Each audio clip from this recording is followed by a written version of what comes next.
Like you, dear viewer, I am obsessed with buying Doctor Who merchandise. However, eventually the merchandise starts crawling up the wall itself, quite literally. And so it's time to start boxing things up and putting them in storage. However, sometimes things can remain in storage for too long. Sometimes you may even forget about them, and sometimes they may just get damaged.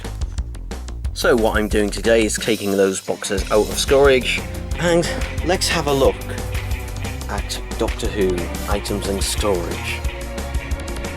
So, hello YouTubers, and welcome to the first box here. So, basically what this series is about, if you didn't get it from the intro, is these are some Doctor Who pieces of merchandise, so literally could be anything Doctor Who related, that has been in some storage boxes in my loft for quite a few years now. And I decided to get them out, and if any are broken or misshapen or somehow, to restore them. So let's take a look. Oh, okay. This is a lot of figures. There are a lot of figures to go through here, so let's just have a look. So okay, so here, so this is a Dalek eye stalk, and this is from the 18-inch voice control Daleks, and for some reason I remember doing this as a kid. I put permanent marker around here so it would be black, and I started putting blue marker around the slacks here, and this was basically to try and make it look more like a classic Dalek, though this I should be able to, hopefully, with spraying some deodorant, be able to rub this off. So I'll just spray it off camera and get some tissue. And you can see it's coming off. It's coming off fairly easily, actually. Though it does look like it's slightly stained, though I imagine if I rub hard enough for long enough it will come off, but yeah, permanent marker, getting that off. Not much of a problem, not really any problem particularly. If it was paint, if I painted on with proper paint, then that would be an issue, because I would probably have to remove the original paint by removing the paint also. Alright, so that's already looking better, though I'll do this properly later. Here, again, slightly misshapen, but I'll use the boiling water technique. I don't have boiling water with me, I can go get some at ease. And this is the Dalek plunger from the 18-inch voice control Dalek. So we've got a Cyberman here, and actually pretty much all of the figures in here are actually in pretty good nick. I don't see any ones that are broken. Here is actually the K1 robot, and I remember I never collected all the figures from Wave 1, mainly because they kept selling out, unfortunately, and I didn't have an unlimited supply of money, but it's still got the gun. The only thing missing are the feet, because I didn't buy this. I bought this from a charity shop for £2.50. Alright, so here's some 4th Doctor figures. So we've got the Wave 1 version. I've got the swappable heads actually in a little container box under my desk. But yeah, well, it's actually been a very long time since I've seen the Wave 1 version, and actually probably, I believe the last time the Wave 1 version was released was with the 4th Doctor and TARDIS set. I never got that one, but yeah, here it is. And also, this is the Wave 1 version as well, because the scarf is a lot more rubbery than the later releases. If I can just stand him up. So we've got that there. 4th Doctor from the song Taran Experiments. With, my god, I didn't realise this at the time, but his eyes are completely, he looks completely mad. My god. and with the wrong colours on there, it should be those ones on there. And here we have the Pyramids of Mars 4th Doctor, and the reason I do have the other head for this again, but the reason I probably switched it for this one is because I prefer to prop them solemnly. But oh god, what were they doing? Looks fine from here, but they all look very orangey. This is mainly because I'm filming in natural lighting, but oh,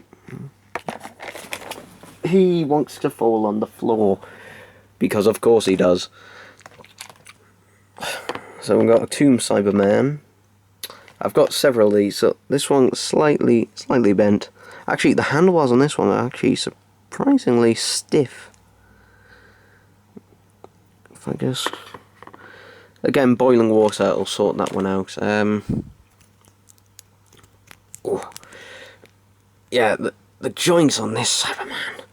My god, this thing are incredibly stiff. Although that may be because of being in a loft. But it's being cold. Are there any other Cybermen? Nope. Okay, I caught him. But again, like, it's not bad. Considering there's a little scuff on the front. Just to clarify, this is not a review, this is just like having a little look. But yeah, slight scuff, not too bad. We've got a Max Smith figure here. Isn't that nice? So this is the Toys R Us exclusive version. And actually, if we just take a look up here, we can see I do have a sealed up version of the Toys R Us exclusive version. So that's probably why this one went in here. And here we are, a John Pertwee figure, and this is quite a rare one actually these days, because it's from the Death to the Daleks. And I thought he had a few rubs, but actually it's probably just a bit of dust. Yeah, he's got a bit of dust all over him. I can't tell if this is rubbed paint or it's just a bit dusky. I think it's just dusky. But the piping around here, I think it's mainly just the paint more than anything else. The piping is a bit shoddy, although whether that was like that when I first got it, I can't remember. Again, I'm 18 now, but when I got these figures, you know, I was still a kid. I was playing with them. One of the various Amy Pong figures. I never bought the Amy Pong figures singularly. I always ever got them in a set. I would never go out my way to buy an Amy Pong figure. But in the bottom here, we've got the Doctor Who figurine issues. So we've got a 4th Doctor one, but then underneath that, we've got another Doctor Who figurine one. We've got the Doctor Who Monster Invasion, which was a card collecting series. But my god, all of those were in there. And actually, this one's actually been pretty well preserved. Now the Dalek plunger, I'm going to have to skip that in boiling water. That's an easy fix. Paint rub, you can't really do anything about that. Dust, obviously, is easy enough to clean off, but again, Cyberman, bent handlebars, that'll go in boiling water. Dalek eye sculpt with permanent marker. You can use either a can of deodorant, or hairspray or something like that. It'll work. But yeah, I'm going to, go through these, and I'm going to probably find better places to put them, because it's not really a good idea to have them all clamped down like this. So I hope you enjoyed this. It's an interesting little look. I know it's not the most interesting thing. It's literally just a box of. I didn't go through the Sea Devil. Here we go, here's the Sea Devil. I wonder where... I do have the John Pertwee that comes with this, because this is the later Forbidden Planet 2-pack. Yeah, interestingly, the Sea Devil has only had these 2 releases.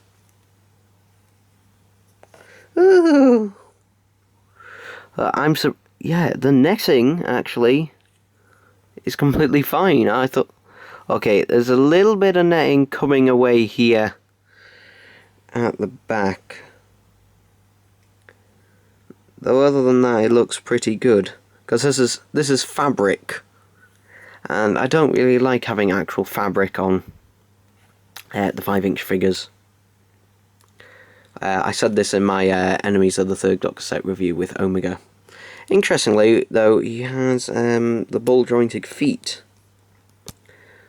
kind of like the 12th Doctor, so, and also ball-jointed arms, so kind of in terms of articulation, this figure was ahead of its time in terms of the character options figures, because, you know, there's still figures released today that don't have ball-jointed feet. Now, after I've gone through all the figures and cleaned them up as well, I seal them in these little foam pouches that I literally just duct tape together, or bubble wrap, or something like this, and then they can be put very safely back in their box.